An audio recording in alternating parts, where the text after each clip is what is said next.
ज्योती अबूज ह्या 29 वर्षाच्या महिलेला भोंगळी करून तिचा खून केला होता. तिच्या नवऱ्याने असे का केले असेल या व्हिडिओमध्ये सविस्तर पाहू. जर चॅनलवर नवीन असाल तर कलम 302 या मराठी चॅनेलला सबस्क्राईब करा आणि बेल आयकॉनवर क्लिक करा.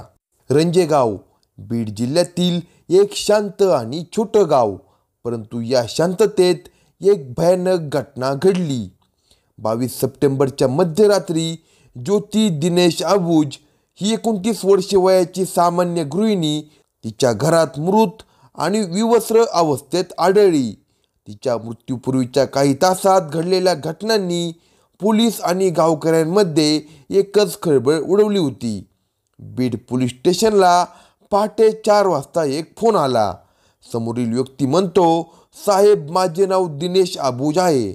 1 तासापूर्वी दरोडेखोरांनी आमच्या घरावर हल्ला केला. त्यांनी मला व माझ्या मुलांना बांधून ठेवलं आणि माझ्या बायकोला भोंगळ केलं आणि तिचा खून केला.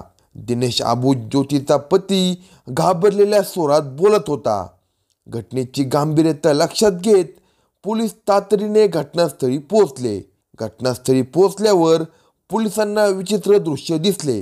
घरात घुसखोरीचा कोणताच पुरावा स्पष्ट नव्हता, परंतु ज्योती अबूज ही 29 वर्षाची महिला विवस्त्र अवस्थेत जमिनीवर पडली होती.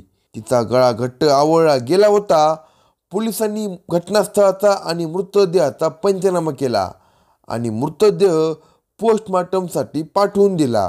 पोलीस उपअधीक्षक संतोष वाळके यांनी या घटनेचा तपास सुरू केला. त्यांनी पाहिलं की घरातील दागिन्यांना हात लावलेला नव्हता. त्यांच्या मनात एक प्रश्न उभा राहिला, जर दरोडेखोर घरात घुसले असते तर त्यांनी लूट का केली नाही. त्यांनी आता दिनेशकडे चौकशी सुरू केली. त्याने पोलिसांना सांगितलेली कहाणी ऐकून पोलिसांना त्वरित काही संशय वाटला नाही. त्याच्या म्हणण्यानुसार त्याचे आईवडील चारधाम यात्रेसाठी गेले होते. त्या रात्री त्याच्या घरामध्ये त्याची बायको ज्योती आणि 2 मुले होती. रात्री सुमारे 2 वाजता अज्ञात लोकांनी घरात शिरून त्याला बांधून ठेवले आणि त्याच्या पत्नीची हत्या केली. पण तो सांगत असलेल्या कहाणीमध्ये काही गोष्टीत ताळमेळ नव्हता. पोलीस निरीक्षक संतोष वाळके यांना हा दरोडा नसावा असे वाटायला लागलं होतं. हल्लेखोरांनी घरी शिरून केवळ ज्योतीला मारलं, पण काहीही चोरी केली नाही हे त्यांना खटकत होतं. तपास पुढे जात असताना वाळके आणि त्यांच्या टीमने घरातील प्रत्येक कोपऱ्यात छाननी केली. त्यांची नजर थेट ज्योतीच्या अंगावरच्या दागिन्यांकडे गेली. ते अजूनही तिच्या अंगावर होते आणि घरातील कोणतीही मौल्यवान वस्तू चोरीला गेलेली नव्हती. वाळके यांनी आसपासच्या गावकऱ्यांशी बोलण्यास सुरुवात केली. गावातील काही जणांनी दिनेशच्या बाहेरील संबंधांबद्दल चर्चा केली. साहेब, दिनेशचं दुसऱ्या एका बाईसोबत अफेअर होतं, एक शेजारी सांगत होता. हे ऐकल्यावर वाळके यांना एक वेगळी दिशा मिळाली. ते त्वरित दिनेशच्या मागील जीवनाचा शोध घ्यायला लागले. 12 वर्षापूर्वी दिनेशचा विवाह शिंदफणा चिंचोली तालुका गेवराई येथील ज्योती हिच्यासोबत समाजाच्या रीतिरिवाजानुसार झाला होता. त्यांच्या दोघांचा संसार सुखात चालू होता. पण त्याने बायकोचा खून का केला असेल हे एक मोठे कोडे पोलिसांसमोर होते. पोलिसांनी आता दिनेशच्या फोनचे कॉल रेकॉर्ड तपासले तेव्हा त्यांना एक धक्कादायक माहिती मिळते. दिनेशचे एका महिलेबरोबर वारंवार संभाषण होत होतं आणि हेच त्याच्या वैवाहिक आयुष्यातील वादाचं मूळ कारण होतं. तपास सुरू असताना एक धक्कादायक गोष्ट समोर आली. ज्योतीला दिनेशच्या अनैतिक संबंधाची माहिती मिळते. ती त्याच्या हालचालीवर संशय घेत होती. एका रात्री तिने दिनेश झोपेत असताना त्याच्या मोबाईलचा पासवर्ड हाताच्या ठशातून उघडला. तिला त्याच्या व्हॉट्सअप चॅटमध्ये एका महिलेबरोबरच्या संवादाचा पुरावा मिळाला. ही घटना ज्योतीसाठी शेवटचा धक्का ठरली. दुसऱ्या दिवशी सकाळी तिने दिनेशला या संदर्भात विचारणा केली आणि यावरून त्यांच्यात जोरदार भांडण झाले. या वादातूनच दिनेश एका क्रूर निर्णयावर पोहोचला. मध्यरात्री जेव्हा सगळं घर शांत झोपलेलं होतं तेव्हा दिनेशने आपल्या पत्नीची हत्या करण्याचा कट रचला. त्याने तिला ठार मारण्याचा विचार केल्यावर घरातील घड्याळाचे आवाजही त्याला असह्य वाटायला लागले.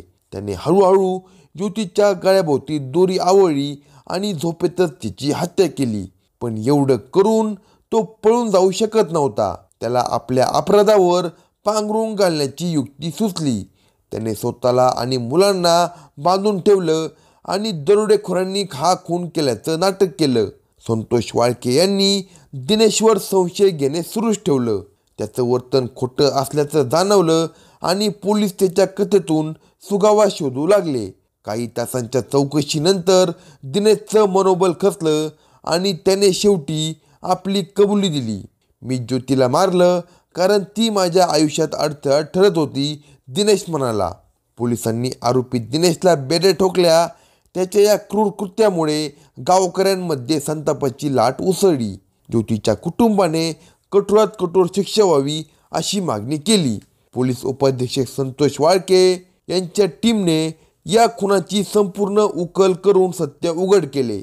दिनेशला आता न्यायालयात हजर केले जात आहे आणि त्याच्या विरोधातील पुरावे खूप मजबूत आहेत. त्याच्या जीवनाचा हा शेवट त्याच्या अनैतिक संबंधामुळे झाला, ज्याने त्याला एका निर्गुण खुनाच्या वाटेवर नेलं. सत्य नेहमीच उघड होतं आणि हा खटला बीड जिल्ह्यात एक धडा ठरला की कोणताही अपराध कितीही टाकला तरी तो उघड होणारच.